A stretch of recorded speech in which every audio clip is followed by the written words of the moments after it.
Magandang buhay! Welcome again to our Mathematics 10.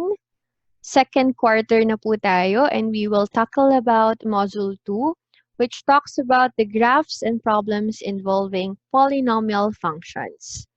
So, let's start. What are the things that we need to know? Actually, there are a lot of things. It is divided into 3 lessons. For the first one, we need to remember the degree of the given polynomial function. And then the second one is, which is needed for our first lesson, we need to determine the number of turning points. And then the next one is the multiplicity of the graph of the polynomial function wherein we will identify if the behavior will cross or be tangent to the x-axis. And then the last two parts, the evaluate polynomial function, is needed for problem solving. So let's start with our first objective or first lesson for this module. That is the turning point of graphs of polynomial function. So let us first know what is a turning point. According to the Webster Dictionary, a turning point is a point at which a significant change occurs. So in our life, let us reflect. Is there a time in your life that you've realized that you need to stop the things which are not good for you? Then you decided to change wholeheartedly? Hindi pwedeng nagbago ka for this day and then on the other day, bumalik ka na naman. That's not a true turning point because once we say turning point, that's a true change of behavior. Okay? So, I hope you could reflect into our lives. So, in mathematics, a turning point is a point where the function changes from decreasing to increasing or from increasing to decreasing values. Diba, we've talked about the leading coefficient test wherein we've noticed how the graph falls and rises. Diba, may mga curves doon? So that is the turning point. Okay, so for this case, as you can notice, this one is the maximum turning point. Ito yung curve of change. Kasi yan yung pinakamataas. Tapos yung pinakamababa, that is now the minimum turning point. So that is the meaning or the illustration of turning point in graphs of polynomial function. So how do we know? How do we identify the number of turning points? It says here that we could identify it because it is strictly less than the degree of the polynomial, which means that is n minus 1, wherein n is the degree of the polynomial function. So, let us try. Given this graph of p of x is equal to x to the fourth minus 5x cubed plus 5x squared plus 5x minus 6, first question is, observe the graph. How many turning points are there in p of x? Okay, thank you so much. Let's try. This is the first one, this is the second one, and this is the third turning point. So given the graph, we could exactly get the number of turning points. So we have 3 turning points. What is the degree of the polynomial? Very good. The degree is 4. Now, how does it help? What is the formula of finding the number of turning points? We said a while ago that that is n minus 1, wherein n is the degree of the polynomial. That's why we need to get the degree. So, in short, our solution would be n minus 1 is equal to 4 minus 1 is equal to 3. So, that gives us the exact number of turning points. So, nagtutugma siya doon sa itsura ng graph. Okay? Next example. I hope that's clear with you. Example number 2. Graph of g of x is equal to x cubed minus 5x plus 1. So first, given na yung example kanina, without the graph, how many turning points are there in g of x?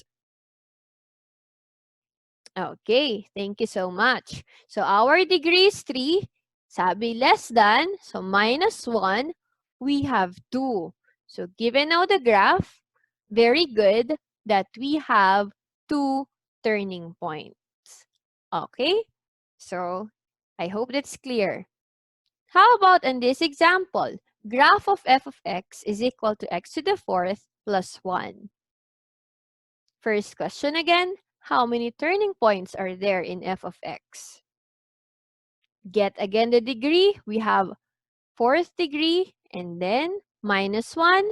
So we have 3. We are expecting to have 3 turning points in the graph. Now, let us look at the graph.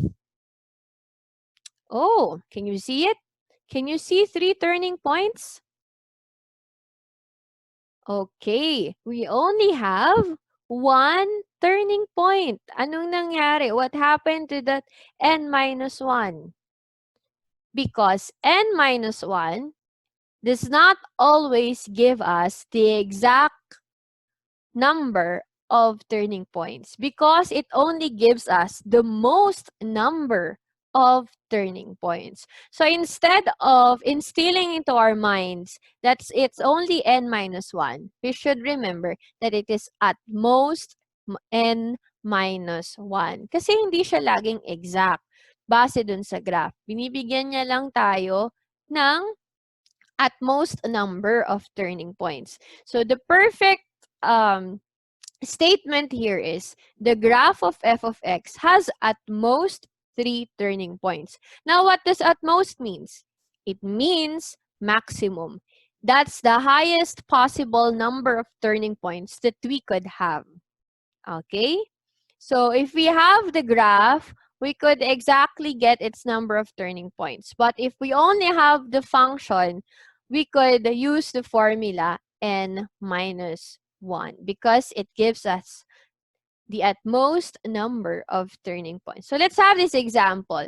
Given that k of x is equal to x squared plus 2x minus 3, and that is a quadratic function, wherein the degree is 2. What do you think is the number of turning points? Very good. Just minus 1, the answer is at most 1.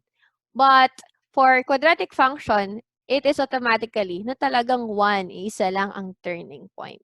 Next, how about an m of x is equal to negative 2x to the sixth plus 3x to the fifth minus 2x squared minus x plus 1. What is the degree of the polynomial? Very good. The answer here is 6. That's the highest exponent.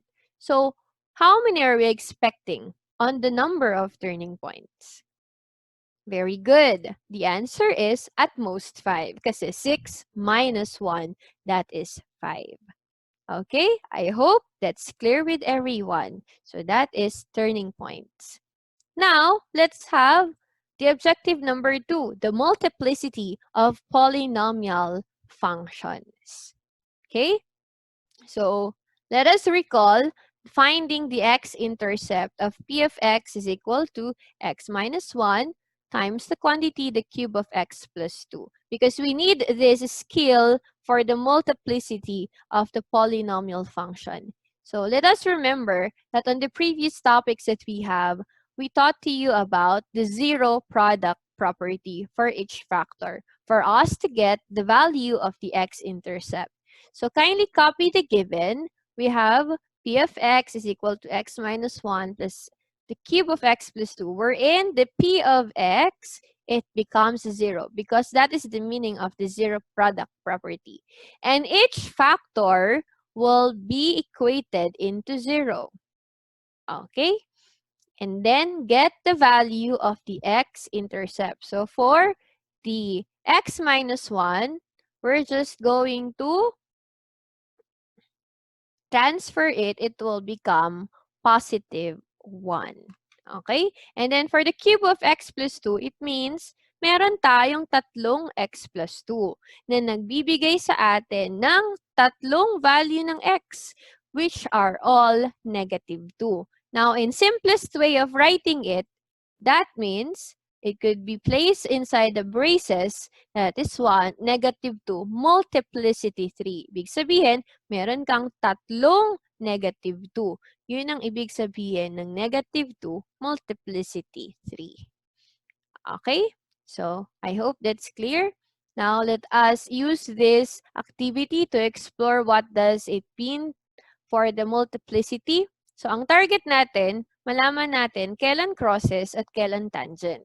So, let's have the first factor. The first factor is x plus 2. Ito po yun. And then, root is for polynomial equation and 0 is for polynomial function. At the end of it, pare-parehas lang yan. It only gives us the x-intercept. Now, what is the x-intercept again here on x plus 2? So, it will become negative 2. And once we say multiplicity, the exponent of a factor. What's the exponent here? Very good. That's 2. Now, is 2 odd or even? Very good. That is even. Now, look at now the graph. Anong itsura niya? As you can notice, it is like a bouncing back. So, that one is tangent. Okay? Next, the next factor is x plus 1. Now, the root or the x-intercept here is negative 1. Now, look at again the exponent of the factor. Okay, very good. So, that is 1. Isa lang. Pag walang nakalagay na exponent, ibig sabihin 1. Now, is 1 odd or even? Very good. So, that is an odd number. So, look at now the graph again. So, di ba pagka sinabing crosses, you cross the street. Ibig sabihin, tatawid talaga. Dadaan ka talaga. So, yan ang ibig sabihin yan sa graph. As you can notice, dire-diretso lang siya. So, that is crosses. Next factor, we have x minus 1. Now, the x-intercept here is 1. And what is the multiplicity? What's the exponent? Very good. That is 3. Now, what is the characteristic? Is that even or odd? Okay, that is an odd number. Now, look at the graph. Is it tangent or crosses? Okay, very good. So, that is crosses. So, given this exploration activity, we could conclude that if the multiplicity of the roots or zeros or the x-intercept is even, the behavior of the graph with respect to the x-axis is tangent. And if it is an odd for the multiplicity, the behavior is crosses. So please take note of that. So ganun lang po ang multiplicity. So let's have this example. So for this case, we have x squared times x minus 1 cubed times x plus 2. So, dito, sa first example natin, yung x squared, yan, papansin niyo wala siyang kasamang number. So, ibig sabihin, ang x-intercept mo dyan ay 0, 0. Okay? Tapos, dito naman sa x minus 1 cube, ibig sabihin yan, meron kang x is equal to 1. So, ibig sabihin, that is 1, 0. And then, x plus 2, ibig sabihin, x is equal to negative 2. That's why you will have negative 2, 0.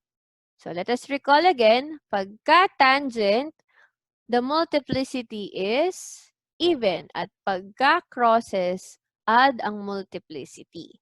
Okay, so having this x squared, remember pala that is x is equal to 0. That's why it is 0, 0. So our multiplicity here is 2. So 2 is even, right? So pasok siya ngayon dito sa, so we have even, kasi ang multiplicity ay 2. So ibig sabihin, that one is tangent. Okay? Next, the crosses here, dapat add. Ano yung exponent dito? This is 3 and this is 1. And 3 and 1 are both odd numbers. So, ibig sabihin, that is crosses. Okay? Can you try the next example? Y is equal to x plus 7 times the quantity fourth root of x minus 1 times the square of x plus 2. Okay, for this, we will have x is equal to negative 7, which gives us negative 7, 0. And then this one, x is equal to 1, that will become 1 and 0.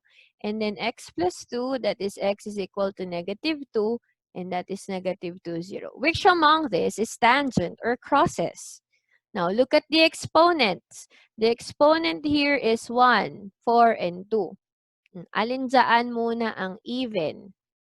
Okay, very good. 4 and 2 are even. And then 1 is an odd number. So which means negative 7, 0 is, okay, ang behavior ng graph ay crosses. Tapos ito naman ay tangent.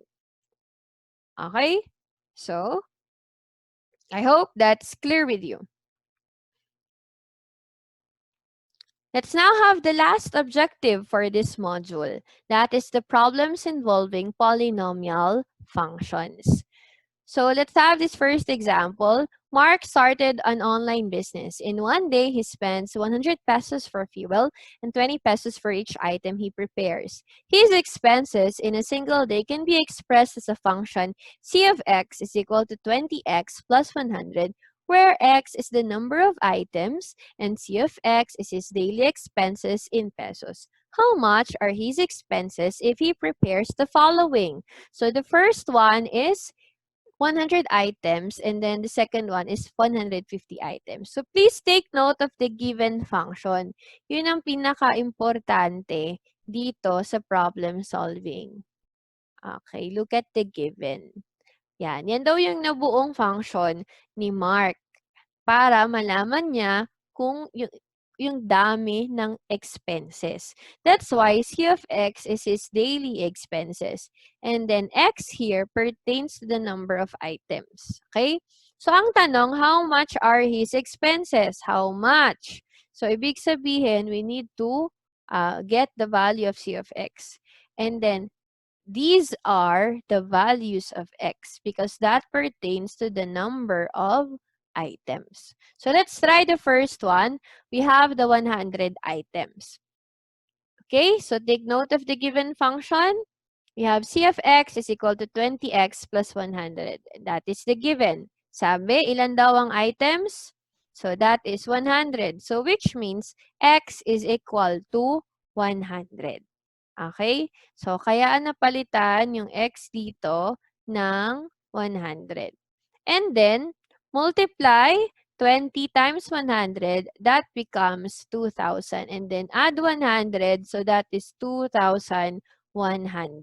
Okay? So, the final answer is, if Mark prepares 100 items, he will spend 2,100 for his expenses. Okay? Actually, you can write this as C of 100. Okay? So, can you try the next item? Okay, our next item is 150 items. What do you think is the final answer? What do you think is the total number of Mark's expenses? Okay. You can do it. Thank you so much for your trial. So, let's have this again. So, given, and then x will become 150, multiply again, that will become 3,000 plus 100 because you multiplied 20 and 150, then add the following, we will have 3,100. Okay, so this is 3,000.